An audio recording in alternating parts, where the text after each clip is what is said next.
Hello everyone and welcome to every episode of Family Guy Season 6 Reviewed. I do have a bit of background information I need to share about this one. The main point of interest is that other than the first season, this is the shortest in the show's history, coming in at only 12 episodes. This was due to the 2007-2008 Writers Guild of America strike, which Seth MacFarlane, along with some other people from the show, joined. In fact, Fox took it upon themselves to air 2 episodes of the show without Seth doing the final work, which apparently he was not too happy with at the time. The ramifications of this strike will also be felt a bit in Season 7, but I'll cross that bridge when I get there. Despite the behind the scenes stuff going on, I still hope this season continues being good, like all the previous ones have been. I haven't seen a reason to expect otherwise yet. Before I start though, if you are enjoying the content, please help out the channel with a like and subscribe. As ever, I very much appreciate it. Anyway, let's find out about these episodes. Kicking off the season is the hour-long special episode, Blue Harvest. The power goes out at the Griffin house. Peter helps to pass the time by telling a Star Wars story, with people from his life playing the roles of the characters. And my best cutaway in this Star Wars special was Obi-Wan Kenobi telling Luke Skywalker how everyone in the neighborhood has a lightsaber. There wasn't much choice though, was there really? There was only one cutaway in the episode. My best moment was the fooling around trying to move the couch onto the ship. So this special season opener gets a 4 out of 5.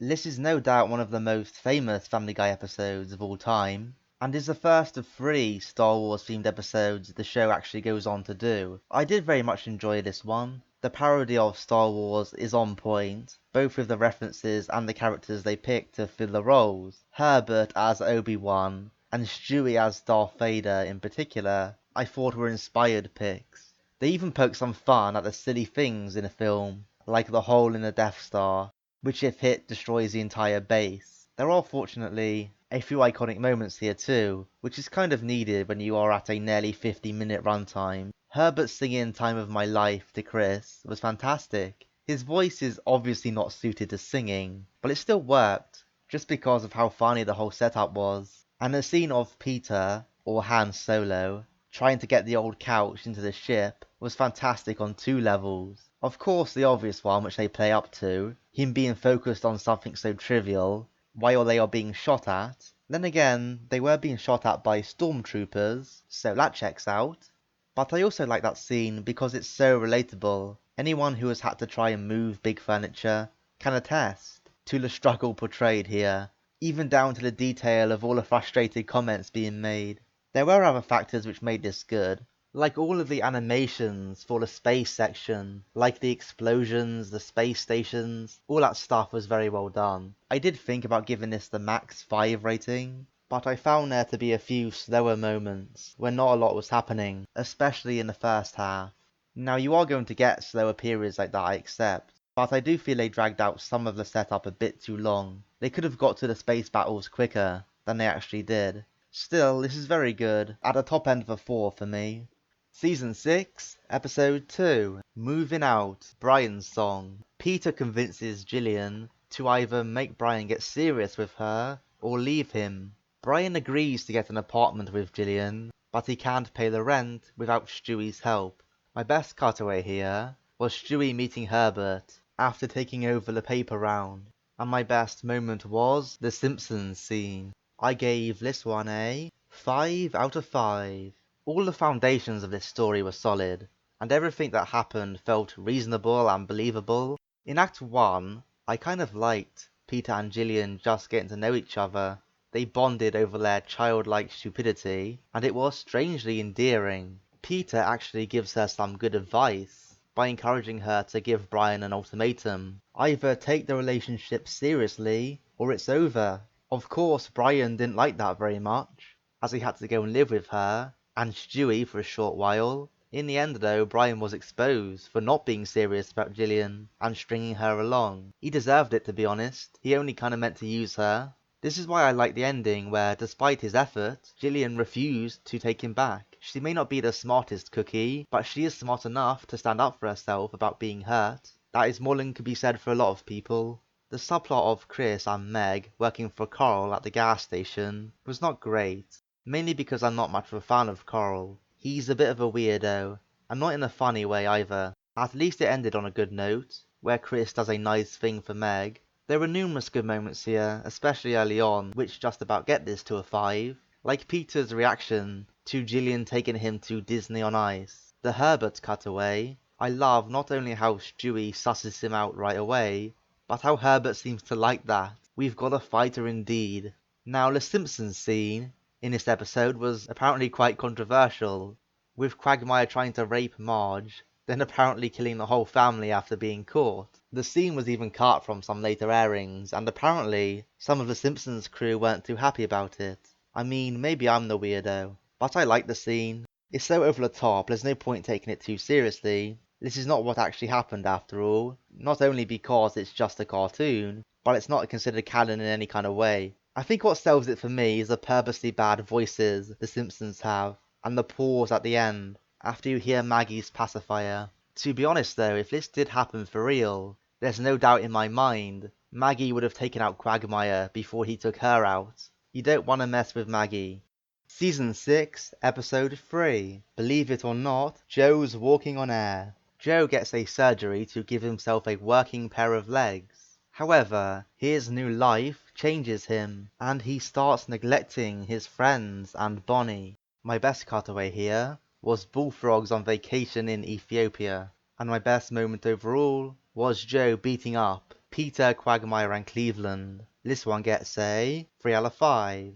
Even by Family Guy standards, the tone of this episode felt really aggressive and overly nasty. First, Joe is made to feel like crap because of his handicap, so he gets this absurd operation, which Dr. Hartman somehow performs successfully. Once he does get working legs, he quickly turns into an ass himself, by first trying to force his friends into doing his activities, then abandoning them when they don't comply. He even left Bonnie, who in this episode was being nothing but supportive to him. It's like they went out of their way to make sure that pretty much all of the characters were unlikable here. And that's just a bit irritating because it makes it hard to get behind any of the story. You certainly don't root for any of the characters. At least the episode does have a few funny moments going for it, which saves the rating somewhat. The frogs in Africa were harsh enough, but when you add in the kicker that Madonna was raising the guy's kid, it's extra brutal. Peter inventing a catchphrase for Brian, then tricking him into saying it was also a decent gag. Stewie getting in on the gang's song was a nice moment, and although it was over-the-top slapstick, Joe easily crushing his friends in a fight is still an iconic Family Guy moment. These things aren't enough to make this good overall though. Season 6, Episode 4, Stewie kills Lois. After Brian goads Stewie over following through and killing Lois, Stewie finally does it. Peter gets blamed for her murder, but just as he is about to get sentenced, Lois turns up and reveals the truth. My best cutaway here was Peter's awkward date montage, and best moment was Joe pretending to be Lois to trick Chris into thinking she was still alive. I gave this one a 4 out of 5.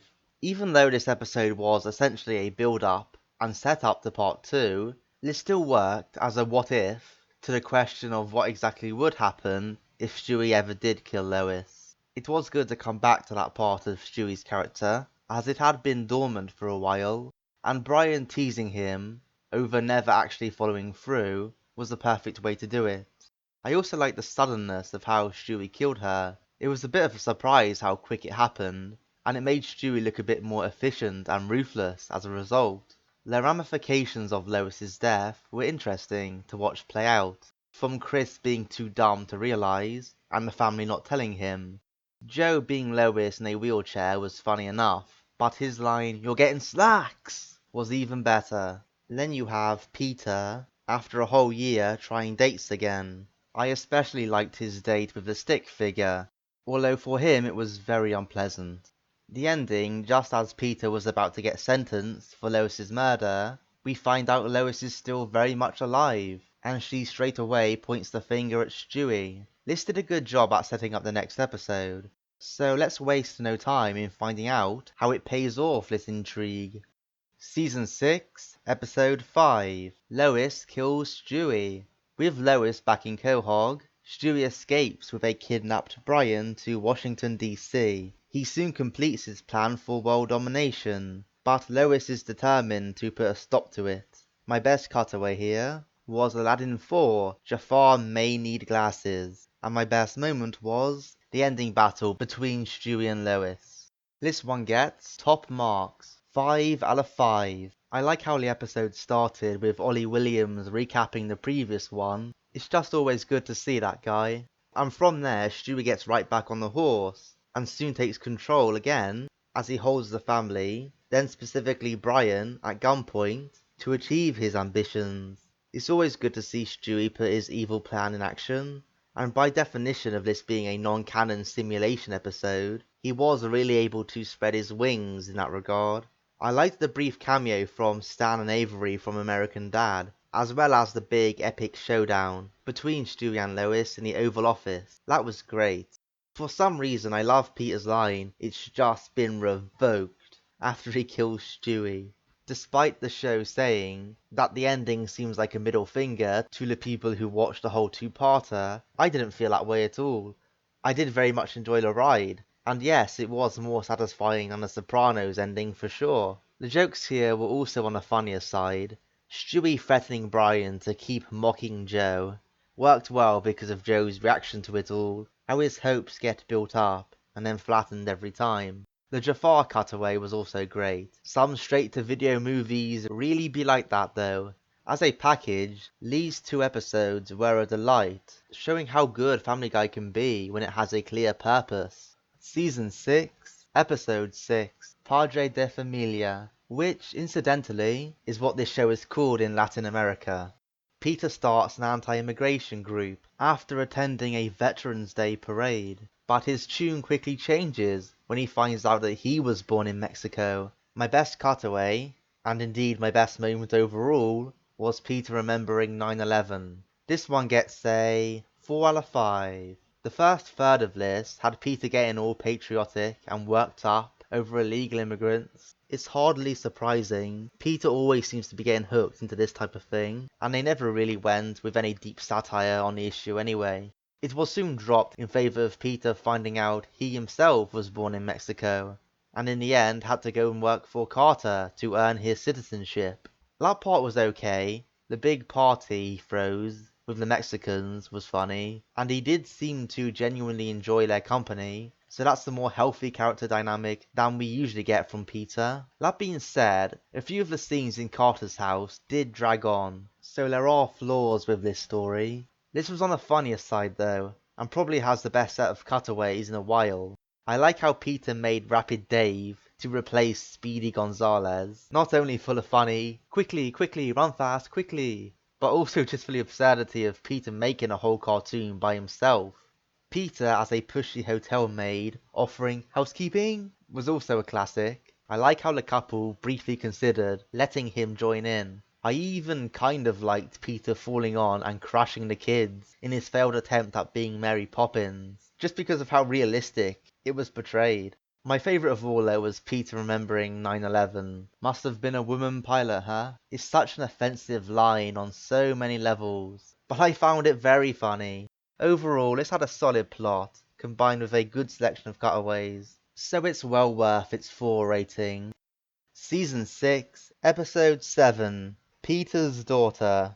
When a flood hits Quahog, Meg winds up in a coma. After she recovers, Peter is very protective of her, so he drives her new boyfriend, Michael, away. My best cutaway here was Peter's vow to never again treat Meg like some kind of alien. And my best moment was Stewie and Brian talking on the walkie-talkie. This one gets a 4 out of 5 again. This ended up being a difficult one to rate because it was nailed on for an easy 4 halfway through. It started very strong with the hilarious news scene, Tom Tucker sending us over to Trisha Takanawa, who's gonna tell us all about the rain. Definitely caught me off guard. The interview with the bike rider was also clever, funny, and a great way to stay in shape. But the episode did tail off in the second half, with a lot of silly moments. and a very abrupt ending where the guy leaves Meg. They just never explored his motivations well enough for it to be meaningful, but up until that point, I had been very much enjoying what was on offer, so I decided to give a slightly generous 4. Peter actually deciding to start treating Meg better was at least nice to see, and he actually kept it up all episode. Sure, him spying on Meg on her date was a bit OTT, but it still had a little funny moment. Who Peter? Indeed, there were numerous other noteworthy moments here. That included Peter bashing Connie's head against a fire extinguisher, the cutaway of the alien with a silly voice, gotta love Mike Henry, but the most iconic of them all was the walkie-talkie chat between Brian and Stewie. It's such a simple play on words, saying over, even when a sentence ends with over, but it's very well executed, and is exactly something Stewie is pedantic enough to insist on. Season 6, Episode 8, McStroke. Peter suffers a stroke after eating lots of fast food burgers. After he recovers, he makes it his mission to expose the fast food company. He starts this by suing them. My favorite cutaway was Peter growing a horse leg, and my best moment was Peter trying to speak Italian just because he had a mustache. This one gets a 3 out of 5. Once again, this was a hard one to properly rate, because there were 3 stories rolled into one. First, it was Peter's shenanigans after growing a mustache. I like his absurd attempt at talking Italian, as well as the mustache meeting with the likes of Tom Tucker and Dr. Hartman. The chair recognizes your mustache. That was my favourite part of the episode overall. Then we move on to Peter having a stroke, which is obviously a very serious thing, but they never really took it that serious. I don't know what to think about that, to be honest. Some of the moments were funny, but others seemed a bit uncomfortable. Peter being incapacitated because of his stroke didn't last long anyway, as Peter gets cured instantly, thanks to stem cell research. Make of that what you will. Not content with that though, Peter then attempts to sue the burger place for supposedly causing his stroke. The conclusion to that was also a bit lackluster. On top of all this, you also had a Stewie subplot where he fits in at school as a popular kid.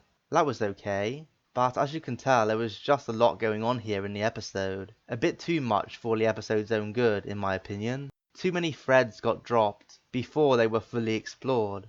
But with some decent cutaways, like Peter kicking Brian with his absurd horse leg after being startled, this still ends up an okay episode. Season 6, Episode 9, Back to the Woods. James Woods returns to exact revenge on Peter and uses identity theft to do it. My best cutaway here was Brian making Stewie watch Two Girls, One Cup, and my best moment was the Barry Manilow concert. I gave this one a 3 out of 5. The intro here with Barry and his concert was very good. He gave a spirited guest performance, and him singing Mandy to Quagmire was a great moment. The actual plot of Peter leaving his wallet at the concert and James Woods stealing his identity was a bit silly, but we were always going to get James back to rekindle his rivalry with Peter at some point. I feel the scenes of Woods in a house acting as Peter took up a bit too much time though, as not much of note happened in them. The ending was also packed within the last few minutes, so felt far too rushed, especially given what came before. I did at least like how Woods was tricked by pieces of candy for a second time. I mean, how do you let a candy trail lead to your defeat twice? You need to up your game, James. The comedy here was about average. I did like all the fakeness, with the guy meeting his ex-girlfriend on the street, and Brian showing Stewie Two Girls, One Cup. Was worth it, not only for Stewie's understandable reaction, but also for Brian's little giggles in the background. Season 6, Episode 10, Play It Again, Brian. While on a vacation together, the relationship between Peter, Lois and Brian is tested. My best cutaway here was the first chemotherapy patient to figure out the handkerchief look, and my best moment was Peter pretending to be a shark, only for a real one to appear right after. I gave this one a 3 out of 5. I guess we were bound to get another story tackling Brian's unrequited love for Lois at some point. It was really well handled in a season 2 episode, but here it wasn't treated with anywhere near the same level of maturity. And it shows come the ending. I was not as invested in Brian, Peter and Lois all making up in the end, when what directly preceded that was a massive bar fight between Brian and Peter after Brian tried it on with Lois. Now the scene kind of fits with Family Guy, I guess. It's just hard to take these characters seriously when they're beating the crap out of each other 1 minute and singing together the next. Peter was also annoying here, how he constantly ignores Lois all episode. At least the one time he was annoying it was funny, with the whole half shark half Peter thing. The Bruce voiced shark also makes a nice second appearance here. The subplot with Herbert babysitting the kids also produced a few funny moments. "Don't you mouth off to me or I'm gonna stab you right in your penis," is a line which always gets your attention. The cutaway of the guy with cancer worked as a dark joke for me. You really have to take whatever positivity you can in that situation. Overall, this was a rough episode that, with a few changes in the story department, could have been a good one.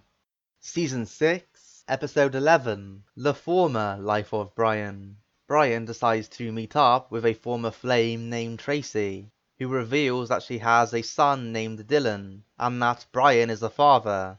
My best cutaway was Stewie saying Joel's birthday party is worse than a Mexican funeral. And my best moment here was the ending. I gave this one a 3 out of 5. So straight up, I didn't like Brian here. Putting aside how ridiculous it is, that Brian as a grown-up, human son, I'm not going to complain on the internet about it, like the episode advised me to.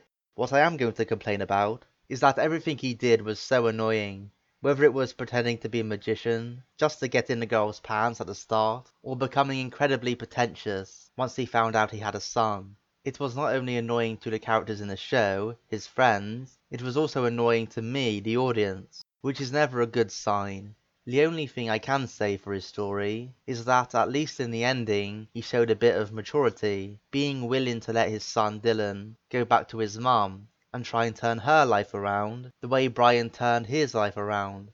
That made sense, and when the two said goodbye to each other, it felt like a genuine moment. I'm not fully sure it makes up for the rest of the episode being boring though, especially given that I never really warmed to Dylan as a character. In fact, this episode just barely scraped a 3 because of that ending and a few good laughs. The Mexican funeral was an offensive yet funny scene. The piano lady playing La Cucaracha in this slow way is what got me. The jab at the Wizard of Oz line, where Dorothy says she will miss Scarecrow the most, was also one I liked. Season 6, Episode 12, Long John Peter. While at the vet's, Chris meets a girl named Anna and musters up the courage to ask her out. The relationship goes smoothly until Peter berates Chris for treating her like a human being. My best cutaway was Peter framing O.J. Simpson, and my best moment was the pirate fight between Peter's crew and the British guy. The season finale gets a 4 out of 5. The main story here, of Chris getting the girlfriend, was okay, nothing more, the kind of things you would expect given his general awkwardness. Peter giving terrible advice is also nothing new, but hey, they did seem to stay together in the end, which was nice. I don't expect it to last into next season though.